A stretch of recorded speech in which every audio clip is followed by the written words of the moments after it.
Sa ating pagbubulay-bulayan ngayon, pasimulan po natin ang ating gawain sa pamamagitan ng sinasabi sa mga taga-Roma, chapter 10, verse 14. Na kung saan sabi rito, paano naman sila tatawag sa Kanya kung hindi sila sumasampalataya? Paano sila sasampalataya kung wala pa silang napakinggan tungkol sa Kanya? Paano naman sila makakapakinig kung walang mangangaral sa kanila? Father God, we thank you for your words. Guide us, bless us with wisdom and knowledge, and gayon din, Panginoon, sa mga makikinig. Salamat po muli sa iyong salita. Ito ang nagiging sandigan namin. This is a reason why we live, why we worship you, Lord, because your goodness never lasts, Lord. Yes, oh God. Salamat po, in Jesus' name. Amen. Sa pamamagitan ng mga talatang yon sa Roma, ito po ang dahilan kung bakit po tayo may mga ganitong pag-share ng salita ng Panginoon. Sa araw pong ito, ating pagbubulay-bulayan ang patungkol sa 1 King chapter 19. 1 King chapter 19 na kung saan ito ay patungkol sa kay Elias o kay Elijah, na kung saan ay siya ay balikan po natin ang chapter 18 na kung saan ay nakipagtunggali siya dun sa mga propeta ni Baal, na kung saan 450 nun ay pinapatay niya, at yun ang naging dahilan kung bakit si Jezebel ay nagalit sa kanya nung malaman niya yun. At sinabi nga ni King Ahab sa kanyang asawa si Jezebel kung paano pinatay ni Elias o ni Elijah ang mga propeta niya. So agad-agad sabi dito ni Jezebel, patayin sana ako ng mga Diyos kung hindi ko gagawin sa iyo ganitong oras ang ginawa mo sa mga propeta. So that is yung answer, the sagot ni Jezebel dun sa tinura ng kanyang asawang si King Ahab. Noong pong ito ay nalaman ni Elijah, siya po ay nahintakutan. Siya po ay sabi nga rito ay natakot si Elias, sabi sa verse 3. Natakot si Elias na mamatay kaya't siya'y umalis at nagpunta sa Beersheba sa lupain ng Juda kasama ang kanyang utusan. Iniwan niya roon ang kanyang utusan. Verse 4, at mag-isang pumunta sa ilang pagkatapos ng maghapong paglalakad ay naupo siya sa lilim ng isang puno at nanalangin ng ganito, Yahweh, kunin na po ninyo ako. Ako po'y hirap na, mabuti pa pong mamatay na ako. Pagkatapos naiga siya at nakatulog, ngunit dumating ang isang anghel. Kinalabit siya nito at ang sabi, gising na at kumain ka. Nang siya'y lumingon, nakita niya sa may ulanan ang isang tinapay na niluto sa ibabaw ng mainit na bato at tubig sa isang lalagyan. Kumain nga siya at uminom, pagkatapos ay nahiga muli. Ngunit bumalik ang anghel ni Yahweh. Ginising siyang muli at sinabi, bumangon ka at kumain. Napakahaba pa ng lalakarin mo. Kumain nga siyang muli at uminom, at ang pagkain iyo'y nagbigay sa kanya ng sapat na lakas upang maglakbay ng 40 araw at 40 gabi hanggang sa Sinai, sa bundok ng Panginoon. So, sa ibang version po, this is Mount Horeb, the same po. So, ito ay kung saan nakita po natin yung kung how Elijah furious dun sa pakikipagtunggali laban sa mga propeta ni Baal, na kung saan nakipag-deal siya na kung sino yung susunugin ng kukunin ng Panginoon yung kanyang alay ay siya yung tunay na Diyos. At nangyari nga po na yung mga propeta ni Baal ay hindi nagwagi doon. So pinakita ng Panginoon ay yung kanyang sa pamamagitan ng panalangin ni propeta Elijah, na kung saan ay kinalugdan niya ito at ipinakita niya dun sa mga taong naroon na siya ang tunay na Diyos. And that moment ay makita natin how furious Elijah is. Pero kahit na nga ganun, ay nagkaroon siya ng discouragement and nagkaroon siya ng takot, no? Dun sa treat ni Jezebel. At nakita natin kung gaano siya tumakbo, and then iniwan pa niya yung kanyang utusan. So, sa atin po bilang mga mananampalataya, bilang lingkod ng Panginoon, hindi po nawawala ang discouragement. Sometimes, dun sa ministry, na hinahawakan ng isang manggagawa, nakakaramdam din po ng discouragement, ng anxiety, na kung saan talagang parang gusto ko nang huminto, parang ayoko na, ang mga ganon. So, yung pong ano na yon, ang portion na yon, ay hindi po natin maiiwasan yon. At nararamdaman po natin yan. Pero pinapakita ng salita ng Panginoon dito na kung saan ay nariyan siya para tayo ay i-comfort. Nakita natin na kung saan ay pinagpahinga niya. Hinayaan niyang matulog si Elijah. Hinayaan niya ito at pinadala niya pa. No? Yung provision ng Lord nandun. Na kung saan yung pinadala niya ng pagkain at inumin si Elijah. Pero sabi nga rito sa pangalawang pagkakataon ay gising na at kumain ka. At yun yung sinasabi ng Panginoon sa atin na magpatuloy, no? Kahit na nga nandun tayo sa ating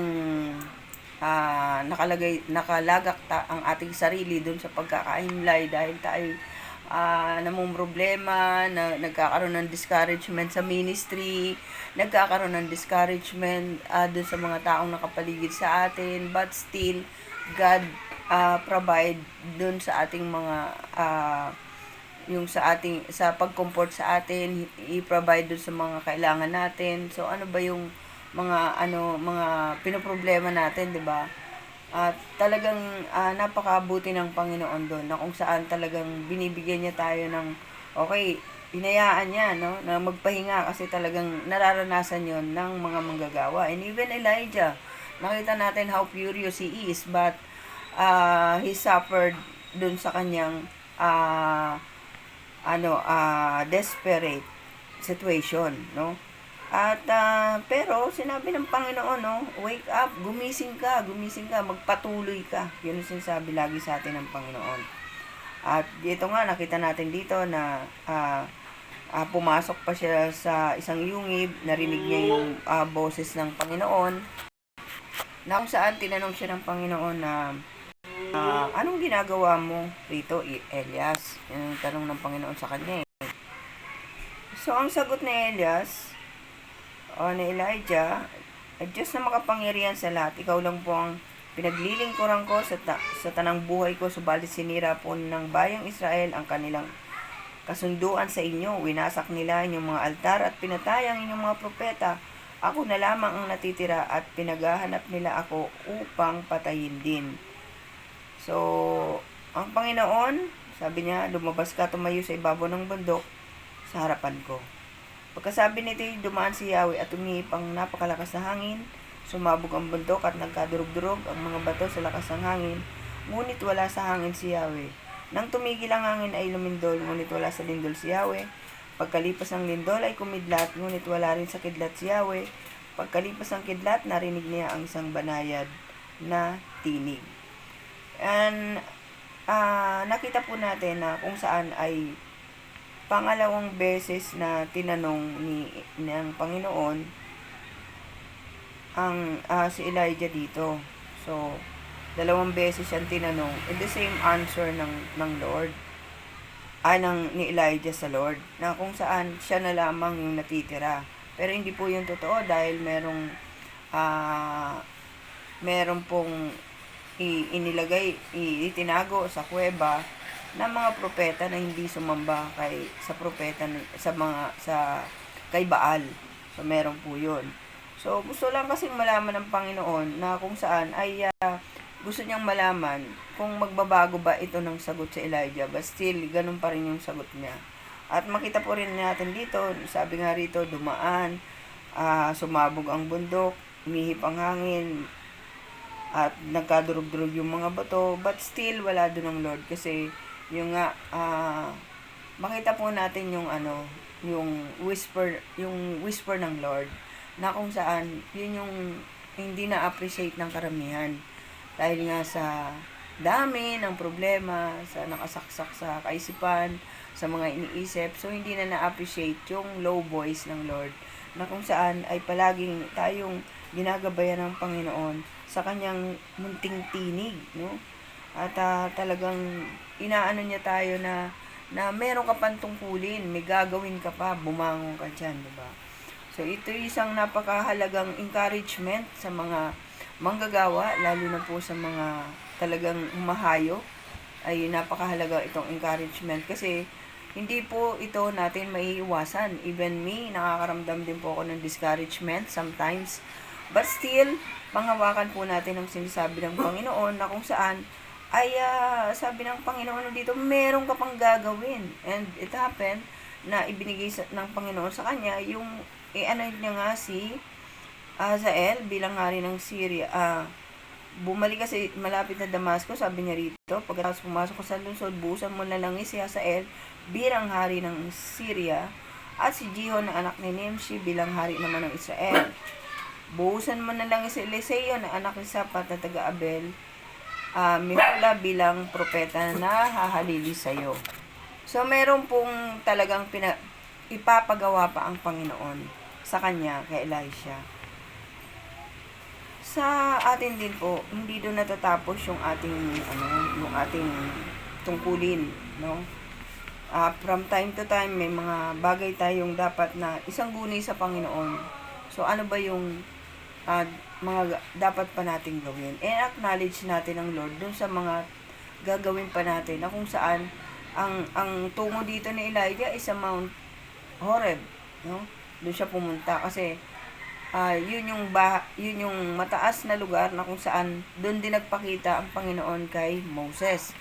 So tayo din we need to seek Jesus for everything na kailangan natin. Sabi nga niya, 'di ba, lumapit tayo sa kanya, tayong nahihirapang luba sa ating dalahin at ito'y kanyang bibigyan niya tayo ng kapahingahan. Ito pagagaanin ng Panginoon sa atin. Na kung saan ay talagang kailangan po natin ng Panginoon sa ganitong mga pagkakataon.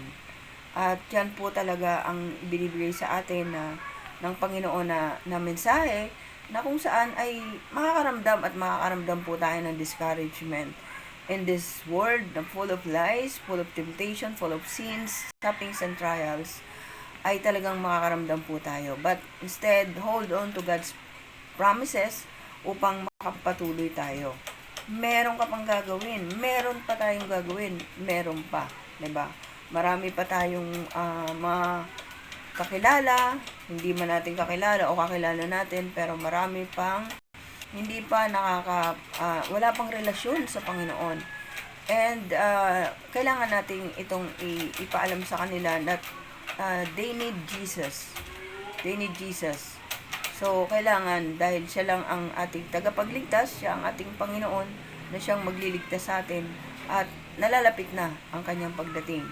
Even though hindi natin alam kung kailan, walang nakakaalam ng oras at araw nito, but kailangan na nating magsumikap para sa mga taong, lalo na sa ating kaanak, kaibigan, na kung saan tumayo na, no? Maging na tayo, gumising ka na dun sa pagkakahimlay mo dyan. Nasaan ka ba dyan? Nakaupo ka pa ba dyan? Nananatili ka pa rin bang tagapakinig? 'Di ba? So, kailangan tayo ay sabi nga ng Panginoon, 'di ba, yung napakaraming aanihin, ngunit kukunti ang mag-aani. So, alin ba tayo doon, mga kapatid? Ikaw ba yung mag-aani o magpapahayag, o ikaw ba ay mananatili ka na lang na makakapakinig pa rin hanggang ngayon? So, ito yung binibigay sa atin ng Panginoon na kung saan as a servant of God, meron tayong dapat na alam natin dapat yung purpose natin sa buhay na ito. Sabi ng Panginoon, you did not choose me, but I choose you and appointed you so that you must bear fruit. Fruit that will last. No? Na kung saan ay kailangan tayong mamunga. Na mamunga tayo at kailangan mas marami yung maging bunga ng bawat isa. So, huwag po nating huwag po nating kalilimutan na in this time of despair, desperate toward sa ating anxiety, sa discouragement, nandiyan ang Panginoon. Yun lang po yung takbuhan natin eh. Hindi naman ng tao kasi hindi natin alam yung ating kapwa, kaibigan man natin yan, kaanak man natin yan, kung tinatakbuhan natin yan, baka mas malala pa yung problema niyan sa atin, makadagdag pa tayo, di ba? Lapit lang sa Panginoon, mga kapatid. At yan talaga ay bibigyan tayo ng comfort ng Lord. Tingnan natin dito kung how God comfort Elijah dun sa kanyang pagkakalugmok sa kanyang pagkaka-discourage. So remember yung ating ministry, and the call to serve God. Purihin ang Panginoon po sa araw na ito at salamat po ng maraming. Pagpalain niyo po kami, Ama, ang lahat ng makakapakinig at nakikinig ng salita mo, O God. Hallelujah. Salamat po sa iyong mga salita na patuloy niyo pong tulungan kami maibahagi ito sa kanino man, Panginoon. Habang kami ay naghihintay sa iyong pagdating, gamitin niyo po kami sa iyong ubasan. Maraming salamat po in Jesus' mighty name. Amen.